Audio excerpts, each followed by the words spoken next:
Bismillah, assalamu alaikum, and welcome everyone. We're so glad you can join us for today's ICNA Relief webinar, Calm After the Storm, Prioritizing Self-Care After the School Rush. We know that back to school season can be overwhelming, and today we're here to talk about ways to recharge, relax, and to make self-care a priority for both parents and students, inshallah. We're happy to have Amna Ali, licensed marriage and family therapist associate. She is the founder of Basic Elements, a transformative mental health initiative. She has a strong foundation in family therapy and a deep commitment to holistic well being. Amna empowers individuals and families to thrive by providing compassionate and effective mental health support. So let's dive in and learn how we can all thrive this school year, inshallah. Welcome, Amna Ali. Assalamu alaikum. Thank you so much. So, Amna, let's start from the basics. Can you Mhm. share why self-care is particularly important during the transition from the summer months to the school year? Yeah, to the school year. I remember it was in 2020, somewhere around February or March, when I was making my kids' lunch for school. And in my head, I was like, gosh, I'm tired. I can't do it anymore. And soon after that, COVID hit and we were in lockdown. And I was like, oops, I should never say that again. Right. Because now they were at school, they were at home all the time. And I kind of realized, oh my God, this was an abrupt stop. And every year when I'm feeling exhausted by the end of school year and I am about to say, oh my God, I can't do it. And no, COVID hit. And then I stop. So that transition towards the end of the school year, all parents are just exhausted. So many PTSA meetings and this thing and that thing and social activities. And then summer break hits. We are kind of just relaxing. And unless kids are in, structured routine during the summer break, we all kind of take a breather. And getting back to the school year, all of a sudden, you have to wake up early in the morning, take care of the lunches, all those events that happen during the holiday season in US. And everyone is again overwhelmed, keeping track of the things. And we just start feeling like, okay, we're not good enough as parents or as caretakers. Mhm. So, kind of self care is what helps us remind our own self worth, helps in our self esteem building, and just feeling grounded in who we are. So, it is definitely important in those early years, especially in winter. I know. It's like it takes time. Like we have to actually carve out the time as parents Yeah, because we're always putting our children first. So it's yeah. like, oh, we don't have to take care of ourselves. So, like, these are challenges. How can we overcome these challenges that we face as parents to carve out this time for self care, even when we have such a busy schedule? So kind of like answer is in your question, when you started, you said that we are always busy with our children and always giving them a priority. It's a very compassionate request that I have for all parents. You deserve self care, and you cannot pour out of an empty vessel. Mhm. If you want to take care of your children, you have to take care of yourself. And when you say, how can we carve out that time? Usually, what I would say is important first to believe and accept that you deserve self care. For us, a lot of parents, self care comes with guilt. So if a mom decides, I'm going to just go out on a walk for 30 minutes, while she's going out on a walk, in her head, she's feeling guilty. Oh my God, I should have been with my kids. If a dad decides, okay, I'm going to go out on a walk or a run, he is also feeling guilty. The bills, that commitment. Who am I going to ask for this thing or that thing? So that self care, 30 minutes is no more self care Right. because that's ridden with guilt. So Hmm. first step before even carving out time is to accepting, yeah, I got the 30-minute from a 24-hour days or 40 minutes or 1 hour. It's not gonna destroy someone else's life. I have that much right on my nafs, on myself. Hmm. That's my Sometimes first. it helps to say it out loud, like I deserve self care, and it's Yeah, not just, I think, parents, even kids, students, everybody deserves to have like some time for yourself to do some self-care. Can you talk a little bit more about that? Yeah. So, first thing I would say, when we think about self care, a lot of the times what we are talking about is, which we all know, okay, scented candles, some aromatic oils, go on a walk that I just mentioned. Those are good self cares. They are. But first, we have to check with ourselves, what do we need as self care? Mhm. What am I observing in my body? We say self-care, and usually people think about, walk or just going out or sleeping or a massage or a bubble bath. All are fancy and good and awesome, but every person in every time of our life, we need different kind of self-care. It could be physical self-care, like going out on a walk. It could be spiritual self-care of just connecting to your Lord, connecting to Allah, maybe praying more. It could be vocational self-care, when you really want to learn a new skill or you just want to increase your education. It could be social self care, that I want to meet more people. And if I tell you, Sister Asma, for example, that, hey, you need self care, you should go out on a walk, but you don't need that. What Mhm. if you don't need walking as a self care? It becomes more of a chore for you. What you need in your life right now as self care is maybe some intellectual self care. You want to learn something, you want to have a good, valuable, intriguing discussion with someone. That is your self-care. So importance of self-care when we talk about is, first thing, learn what kind of self-care you need. If you're going on a walk when you actually need to do intellectual self-care and you want to sleep, and I'm asking you to go on a walk, that's not self-care. Exactly. Yeah.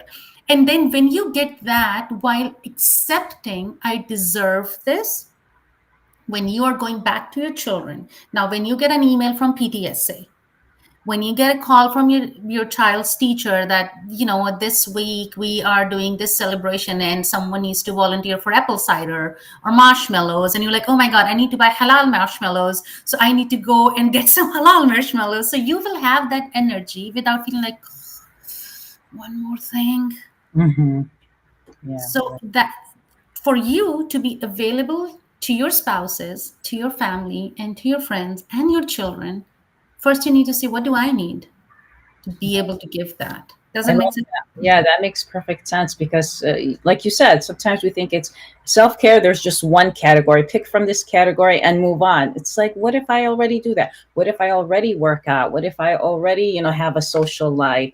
What do I need to do? It's like everybody is different. Everybody Yeah. has their own life situations, unique life situations, and what you need is not the same as even your sister or your brother. Everybody Yeah, has their own needs. So I like absolutely. that, and also to focus on small, manageable changes that you can make. And I like that analogy of that even if you don't have it, you should still find it. Like find the time to do that. It's kind of like sadaqah. Even if you're like saying, "I'm struggling, I don't have enough financial means to give sadaqah," and Allah tells us, even if you have $1, give $1. Even if you have one smile, give one smile. Yeah. Volunteer. Do something that makes you be a giver, be a charity person. Like not instead of always receiving, sometimes you have to give, and I think that was a good way of saying, like, even if you feel like I'm so busy, I have so many things going on, you can still find a little bit of time, something, a hobby, anything to do. 15 minutes maybe. It's all Yeah. that takes. And I'm gonna just take fun of your point that you made about the smile, that, just give a smile. You're not putting any extra effort, you're just doing this. With self-care, I would say, how about you imagine what you want? You imagine, oh, I'm going on a trip, or I'm going for my PhD, or I'm going for a walk, whatever is your desire of self-care. Because, and I noticed that one time, I was reading one of those things, if you get $1 million, what would you like to spend it on?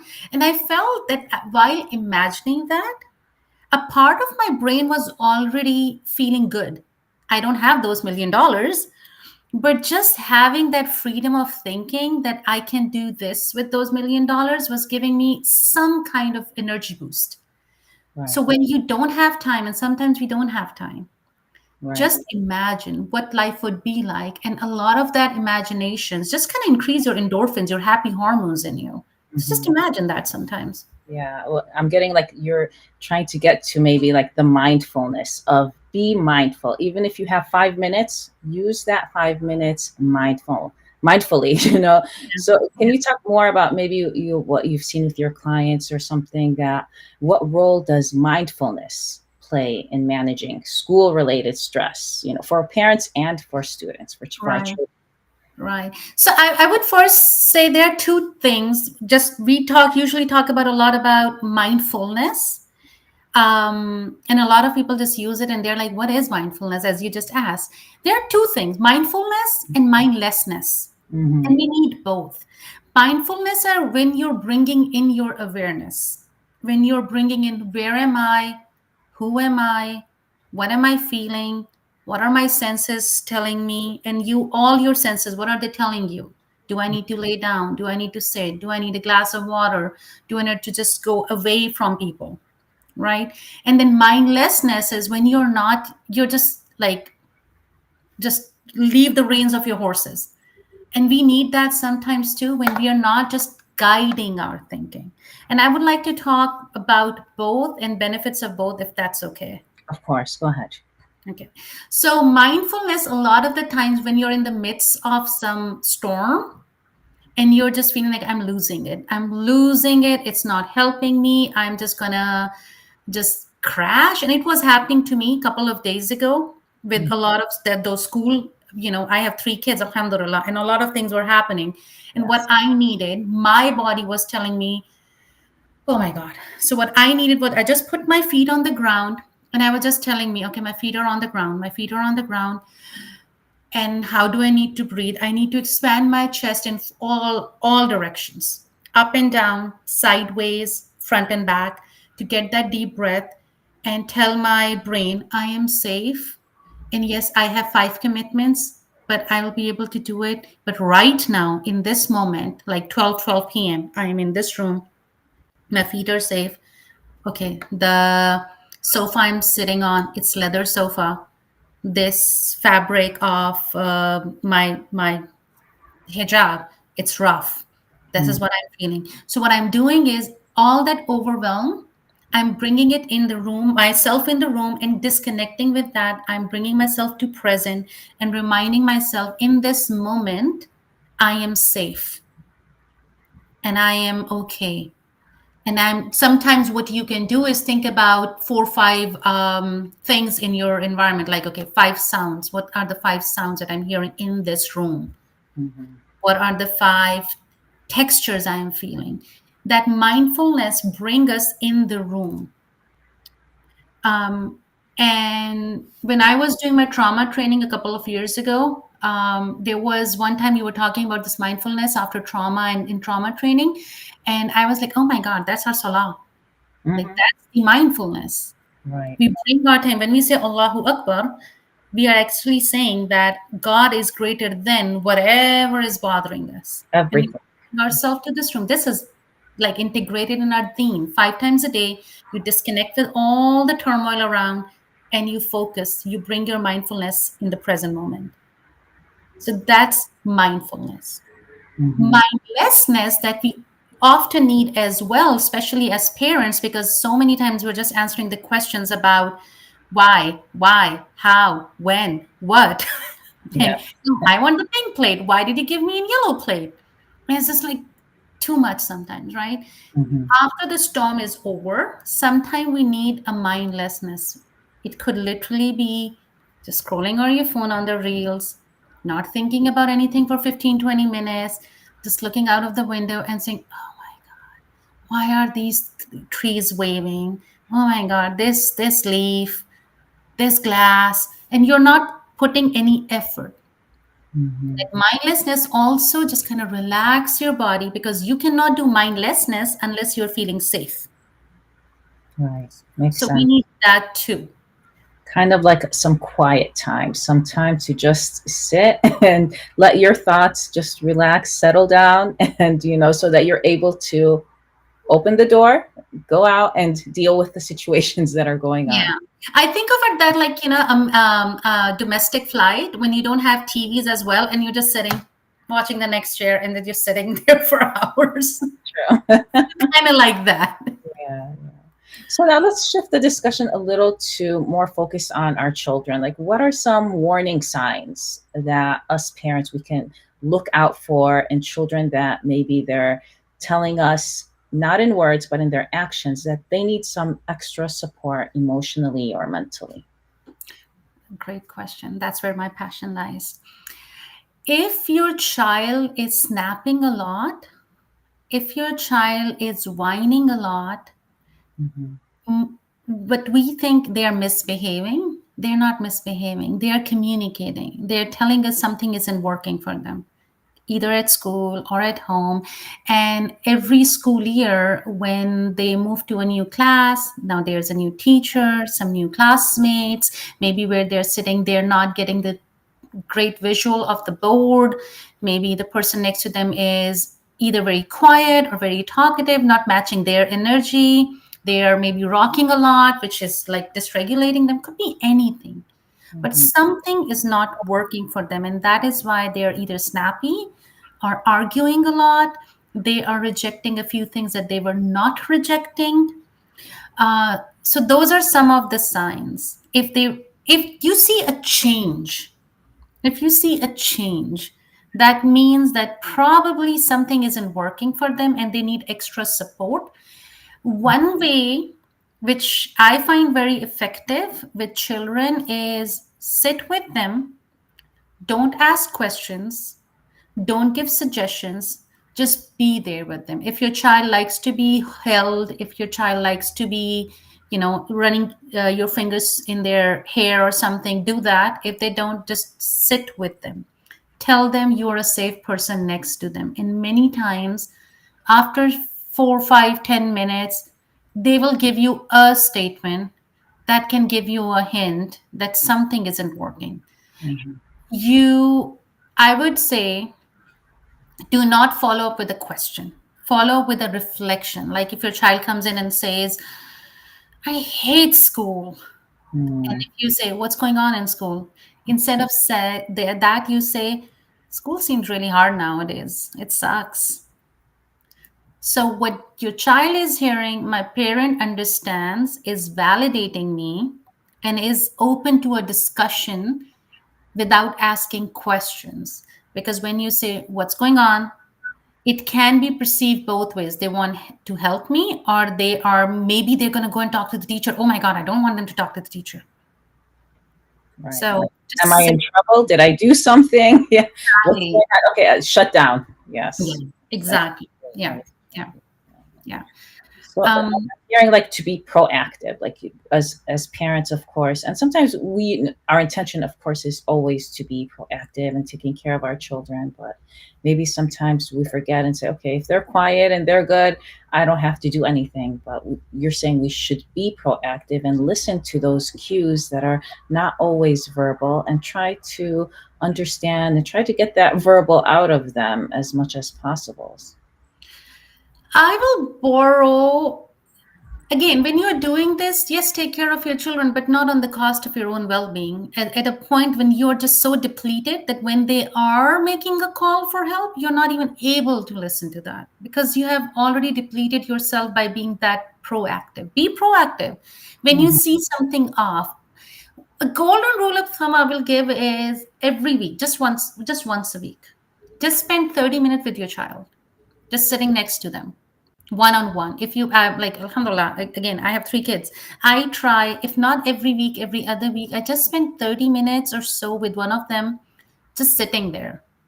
It Mhm. could even be while you're taking them to school, but you are not initiating a discussion. You are not asking questions. Your goal in those 30 minutes is, I am going to provide safety to my child. And whatever they say, I will believe it because that's their reality.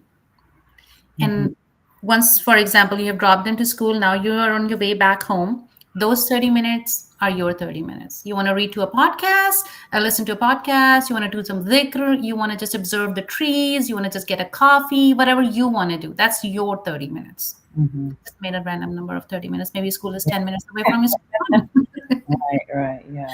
So, how can we, as a family, not just parents, like as families, work together to create sort of like a routine that balances the work, the school, the extracurricular. I know my twins are in Sunday school today, so it's like 6 days of school, and like learn your Quran, learn your Hadith, do your math homework. There's so much going on, and then with my job and all of social life and everything, we need to find a balance. How can we like create a balance? I think it's important to do it together as a family. So that's why I'm asking you, like, as a family, can we create this kind of balance that works? Hmm. I'm going to zoom out a little bit and look at the whole picture. When we say we are so busy, why are we so busy? Mm-hmm. What can we not do? A lot of the times, this is my observation, and I had to have a talk with my own self about it. We are in many situations, and I'm not giving a blanket statement, but a lot of the times when we say we are very busy, we are also trying to keeping up with the Joneses. We have to do everything. Why do we have to do everything? Why do our children need to do everything? They have to have 5 sports. Yeah, they have to be out in the evening every other day or every day. Then they have to learn their manners, and then they have to do their school homework, and then they have to learn the Quran and the Hadith, and then they also need to learn manners. That Auntie Salma is here. Say salam to Auntie Salma, no matter what you're feeling today. And why didn't you stay up late with this kid when he was visiting and you wanted to go into your room? So many things. And those are the pressures that just make us feel like, how do we keep the balance? First question we should ask ourselves, what can we shed from our routine and our children routine? Why are we driving all the time? What cannot be done? I And love that. I totally agree. That's great advice. I think that because we think like if we do more, we're providing more opportunities for our kids, but it's really not. It's at an expense, right? yeah, so what happens is, and this is a very common discussion I happen to have with a lot of families, regardless of their ethnic, religious, cultural background. Why are we always running? And I remember there was a time a few years ago when I was taking my kids to their Quran class, and they were tired, and then they were not getting in the car. They were very young at that time. They were not wearing shoes. And so at the end, I screamed, like, why are you not wearing your shoes? We're running late. And then I was like, what kind of memories am I giving them about masjid and about Quran and about having that time with mama? None of that is good. So why do I have something arranged every single day? Why can't we just do our surahs when we are going to school, on our way to school, instead of me having 1 hour set in the day to sit? And that was happening. And I'm giving examples from my life because that's the easiest. There's no confidentiality issue here. So if I am teaching my kids their Quran one by one, and I'm also in the back of my head, I'm thinking, oh my god, I need to fix my dinner, and after that I need to just take care of that. Oh, I forgot to make my wudu, I need to run for my wudu. Nobody's having good memories. So instead of that, if I say, okay, I'm just going to teach you Quran 2 days a week, and I will make sure I cook my dinner one day in advance, but that one day when I'm teaching them Quran, and if I'm taking them to their soccer practice or their basketball practice, I am prepared, I'm not overwhelmed, I'm happier, they're happier, they're getting good memories on the way. No, I mean, So this is structure also I'm sorry to cut you off, but good. to wrap it up, structure also sometimes does a need from us to just cut some things off from our life. Yes, I mean, that's like, I know the topic today is the calm after the school rush, but I think this is advice we can use just throughout the school year because we are, and we sometimes we hear experts that say, oh, you have to make sure your kids are always busy. There's something every day, every hour, or else they're gonna, go on to other things like drugs or gangs or, so that's why sometimes we hear as parents conflicting advice of if you leave your kids idle, they will find something to fill up their time. So make sure you fill up their schedule fully. I'm talking from your biological point of view that your child, when we are bored, that's when we get creative. When Hmm. we are all in structured activities, we are not using our brain. We are just following. We're becoming like following of a structure. So be bored. Let your kids be bored. You should get bored. I should get bored so that we can think of new things. One. Second, yes, if your kids are really free all the time and they do not have any attachment, then there is a chance because they are feeling chaos at home and they may get into the wrong hands.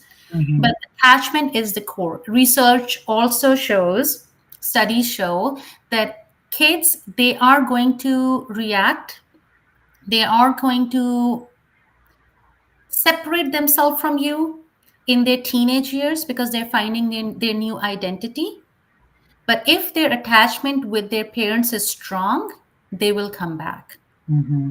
If you are all like, if your child is saying, I want new phone and I want my access to my phone for 24/7, and you're saying no, and then they're arguing and then you're snapping really harshly that you're creating distance, they may go in the song, like God forbid, they may go in the wrong direction. But if they're coming and saying, I want access to the phone 24/7, why are you not giving them? And you're saying no, and they're saying, they're arguing, and you're like, I understand, it is hard.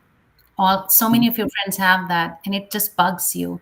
Hmm. And if I put myself into your shoes, it hurts. But these are the rules in our house, and I'm here with you.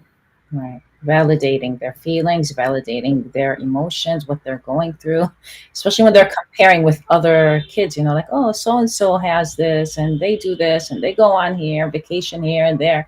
So it's like, okay, validating, yes, but this is our situation here. This is what's happening. And I understand what you're going through. Yeah. And very important thing from coming from parent self-care. Mm-hmm. It's okay if you fail sometime. It's okay. That does not make you a bad parent. Mm-hmm. You are a human being. Sometimes it's a possibility that your self-care is deprived. You are feeling agitated. Maybe you had a bad day. Maybe you have some hormonal fluctuation. Your boss was mad at you. And when your child came talk to you and you snapped, please don't hit them. Don't insult them, but you snapped. It is okay. Be a human. What you need to do in those times, once the storm is calm, you go back and you're able to say, that wasn't cool what I did. I'm sorry. Yeah, I think that was not nice. Let's restart. Or something on those lines. It's Yeah. okay to apologize when we make mistakes, but Mm-hmm. it's okay to make mistakes. You're a human being, parent. Yeah, I think this generation of parents now, like you and I, we do apologize to our kids, but maybe our parents thought like, no, that's disrespectful. We don't apologize to our kids. But I like that you said that as an expert, telling us parents that it's okay. We are human. We make mistakes, but it's kind of comes into my next question about my discussion point about modeling that correct behavior. If we want our children to apologize and to acknowledge their mistakes, then what are other ways that us as parents we can model this healthy behavior of coping with stress and coping with the lifestyle that we have nowadays and dealing with pressure?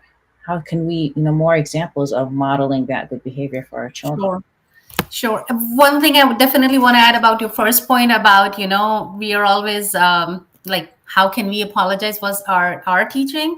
I always joke with a lot of people, my clients and my friends, that we are a generation, we were always told from our adults many times that you're not good enough, you need to do more. Mm-hmm. And now all those TikTok videos and Instagram and all those, videos that we watch, they tell us you're not good enough as parent as well.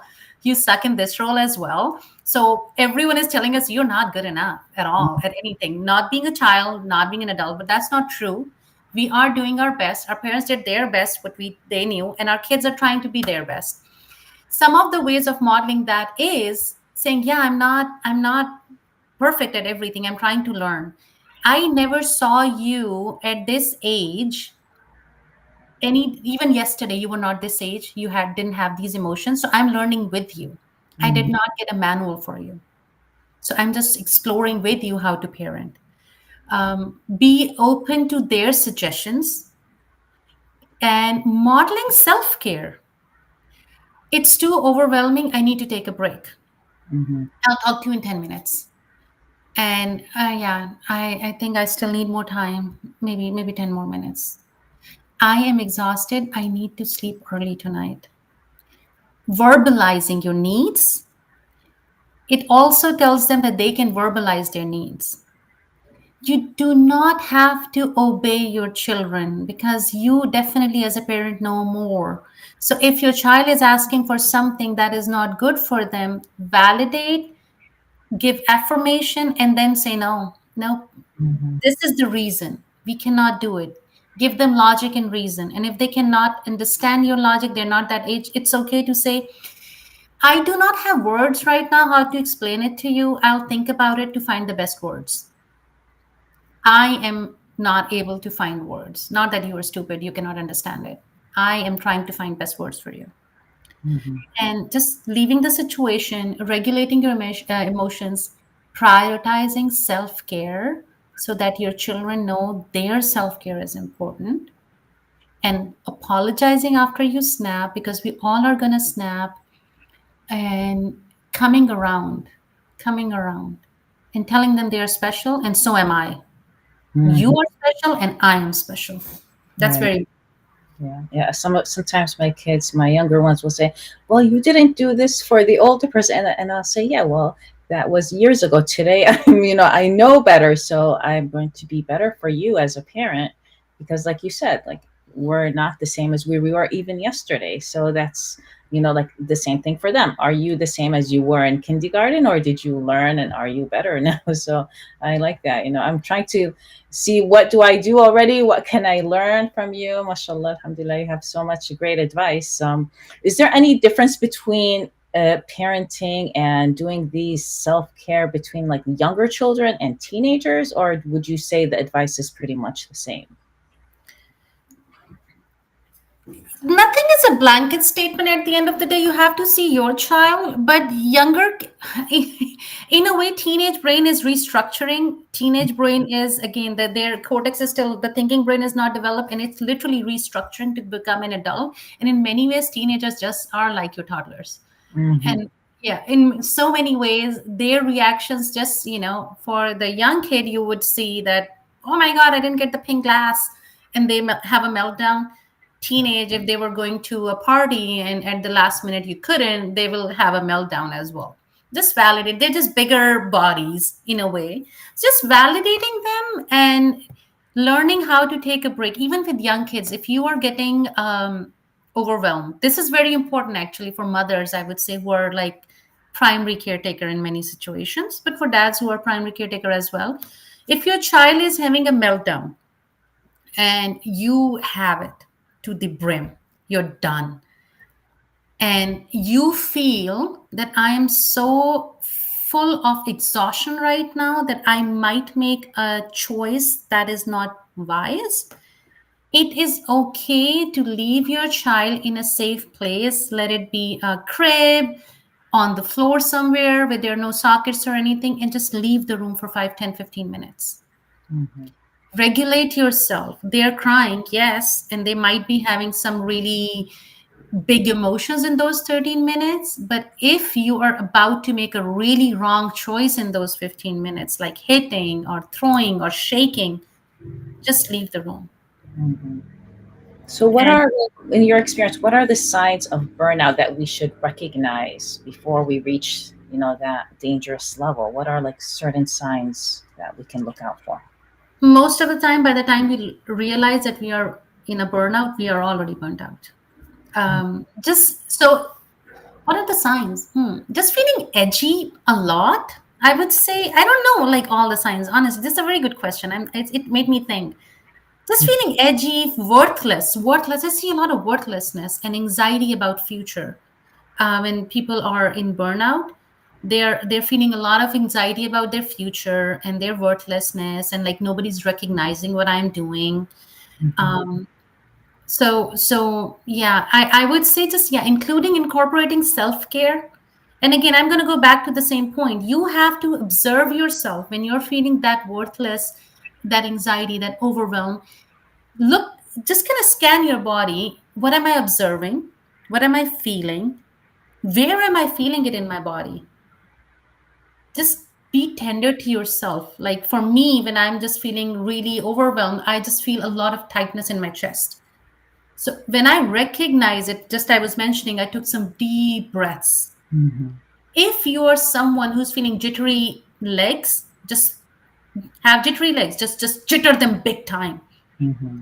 If you're feeling like a lot of spinning in your head and you're like, I'm just gonna, like, this is giving you recognition, okay, this is my head. Doing something to bring that awareness, where am I feeling it, and giving tenderness to that part of your body. Maybe you just want to go into the fetal position, Mm-hmm. just recognizing that. And then once you're feeling better, always ask yourself, what does self-care look like to me? Is it vocational? Is it educational? Is it running, sleeping? What do I need to feel better? Mm-hmm. What about those times when things are beyond our control? Like we can schedule, we can manage our schedules, we can cut things out, we can add things, we can, manage our time. But sometimes, for example, global events are happening that we don't have any control over that. We feel burnt out just from watching the news, And okay, we can turn off the news, but it's everywhere. It's just constant. We go to the masjid, we go in social gatherings. We're always hearing these, stressful situations that are happening. What kind of advice do you think we can have to maintain our mental health during these challenging times that we're seeing happening? This is a very good question. And I'm also in the process of finding a good answer, even for myself. Mm-hmm. It is hard, it is inevitable to not be aware of all those things, and they burn us down. And it does happen that after watching all those things, you may snap at your spouse or your children or your colleague who were like, what did I do? But you're just to the brim. Stop watching the news. It is hard. I mean, right now, I would say, and I work closely with some of the causes that are happening in the world, and I'm limiting my exposure. I see something and I intentionally do not see it. I just swipe it up. The reason is, when I keep on watching those things, when you keep on watching those things, that is taking a lot from you to pour it where it's needed. Like if you're actually now working with someone from one of those areas where help is needed, you've already given it watching those things. Um, so so one thing that you can do is kind of recognizing that it is happening, and if I see that, it is going to take a lot from me, and I'm not going to do that.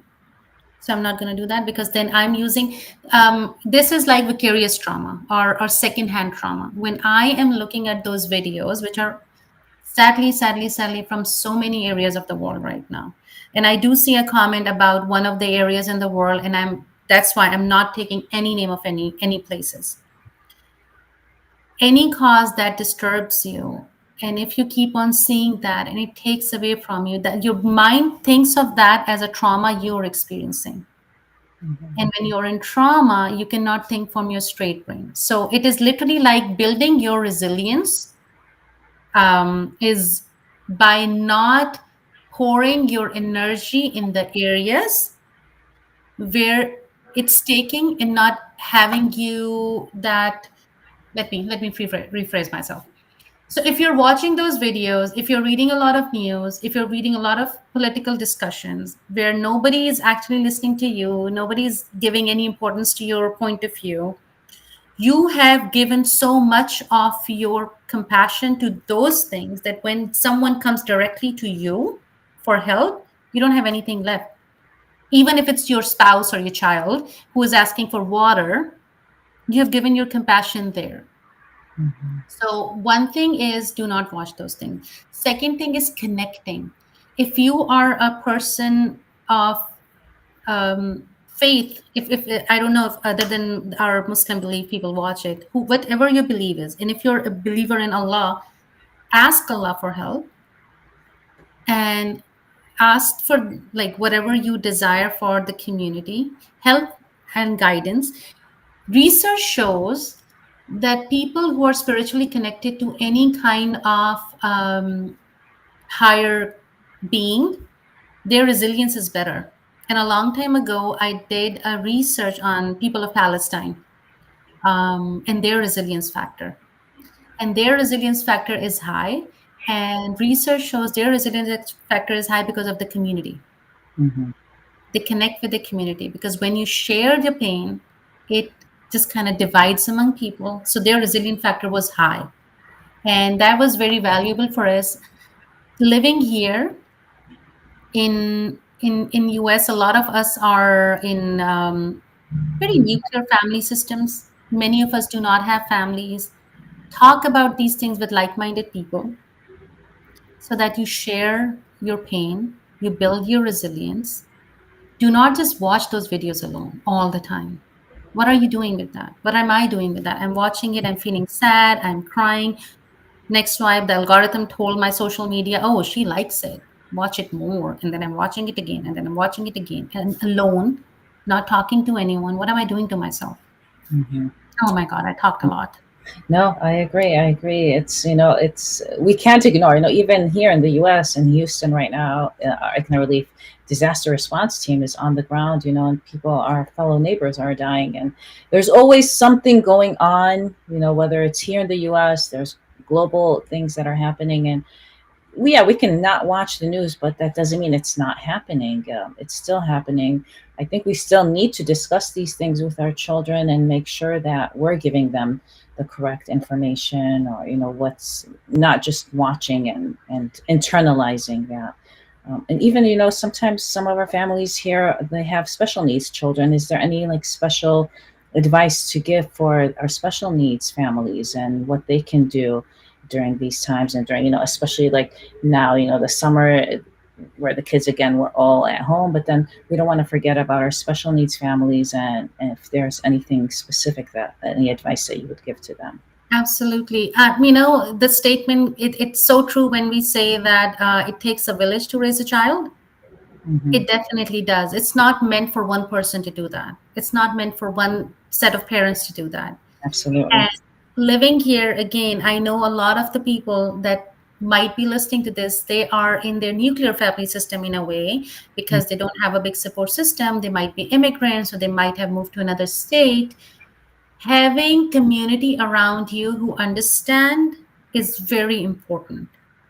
And even if you're not finding it among people from your own culture or your religion, the need that you have, whatever need your child has, connecting with people. There's so many Facebook groups that I found, which are for like my area of interest is a lot in neurodivergence. That is something that I'm very passionate about, and I have joined so many groups on Facebook where I am just a silent person there, learning from the experience of other people who have children with neurodivergence, and all these people are making communities together in Illinois, in San Francisco, in Seattle, getting together to just hear each other out. Again, community builds resilience. And I like that. Yes. I was going to say more about, because we're talking here about parents and families and nuclear families, but there are community resources. Can you talk a little bit more about what community resource? Sometimes we feel like I just can't do it. I just can't do it alone. Maybe we have a single parent, single mom, single dad, or parents that are living in the US and their family is overseas, so they feel like I don't have that support system. What are some community resources that people can reach out to? if your child goes to school, one good way to start is through your school counselor. Hmm. They are able to give you resources. That's a good start. I just had a meeting with one school counselor, and I so want to do a show like that or a seminar like that with her to help parents understand the resources that they can probably provide. They can direct you. Some schools have school psychologists that can. A lot of the time, what I see parents struggle is also with the schools. The schools are not supporting them, and a lot of the times schools don't know, or schools Schools cannot take any actions unless they have a formally legal written document like 504 or IEP or something like that that Hmm. can help their child. Right. And when that is in place, then they have to do it. It's a legal requirement that they have to take care of your child. So that's one thing. Now, what's happening at home? I feel a lot of the times we hide our needs from others. People might be ready to help us, but we don't tell people that we need help. And sometimes you get labels or your child get labels because people don't know that you're struggling. Open up. It's okay to open up, at least to one or two people, where you can just say, I can't do it. I am exhausted. And sometimes just brainstorming with another person can give you an idea. I cannot give you a big idea, do this, and everything will be fixed. But I can give you this idea. Community is always ready to help. Humans are willing to help other human if we open up and tell our needs. Hmm. Someone out there is with you. Yes, and I think we're really blessed, alhamdulillah. Nowadays, we have a lot of faith-based organizations, like ICNA Relief, for example, or a mosque, a masjid. Your local faith-based organization is usually there, and there are a lot of programs throughout the week. We have our imams that are, available to take questions. And also nowadays, with this global environment, we have the web. We have parent support Yeah. groups, and you can even post anonymously. Just post a question like, this is my first time. Can you help me? Can someone help me answer this question? Are Yeah. those valuable as well, right? Yeah. And then seek therapy. I'm a therapist. I'm going to just vocalize about that as well, that it's okay to seek therapy. We are here to help. Many times people think, what is our therapist going to think about us? We're not here to think about how bad you are as a parent, how failing you are. No, that's absolutely not. That's in you, the fear in you that's telling you. We're here to help you. If you cannot find anyone who is from your own faith, from Islamic faith, you can find another person and you can just ask any clinic, hey, are you culturally attuned? Are you willing to provide help to someone who is not from your background? You can ask that question. You're shopping for a therapist.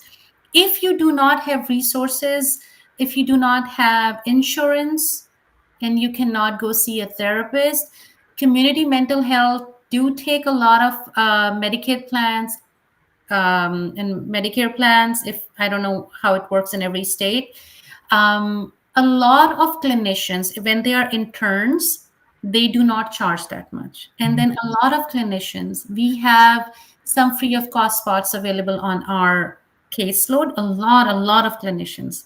Sometimes you just need to reach out and they may be able to provide you with some support.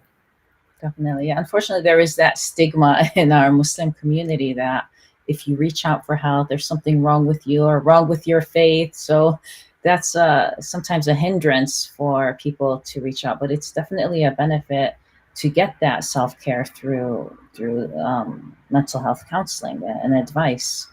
But I want to just share something that just touched my heart. If you have any kind of struggle going on in your life, you are already getting some labels. You're ill mannered, you're isolated, you are abrupt, you are annoying. It's better to have the label that I'm struggling and I need help. That is a better and more decent label to have, to go seek therapy. Do not give yourself those labels that are more not you. You're just struggling. mhm. And then our Prophet sallallahu alaihi wasallam, So, he struggled when his wife Khadija radiallahu ta'ala, she passed away. mhm. He was sad and he would cry even later in his life when he would remember her. If he can feel sad, so can we. If he was asking Allah for help and he is the one who had so much community around him. People were able to listen to him and provide support. He had a friend like Abu Bakr radiallahu. Mhm. So if he was sometime feeling overwhelmed, of course we are feeling overwhelmed. And most likely we do not have a friend like Abu Bakr radiallahu. Yeah. Yes. See a therapist. Right. I think this brings me to my next question about the consistency, like how you said, Prophet Muhammad sallallahu alaihi wasallam, he had that consistent friendship with Abu Bakr throughout his life. What are other other than having, a friend or like our person to turn to, what are other consistency practices that we can take to promote, like to promote this calm after the storm, and hopefully not having a storm during our lifetime with our children and with our families. It will go back again to asking yourself what kind of self care need do you have? Mhm. Asking yourself. For example, I am not a very, very, very social person. I enjoy social gatherings, but if I have to go out and be in a social circle every day, that is not self care. That will deplete me. Mhm. So my desire for my self care is to study.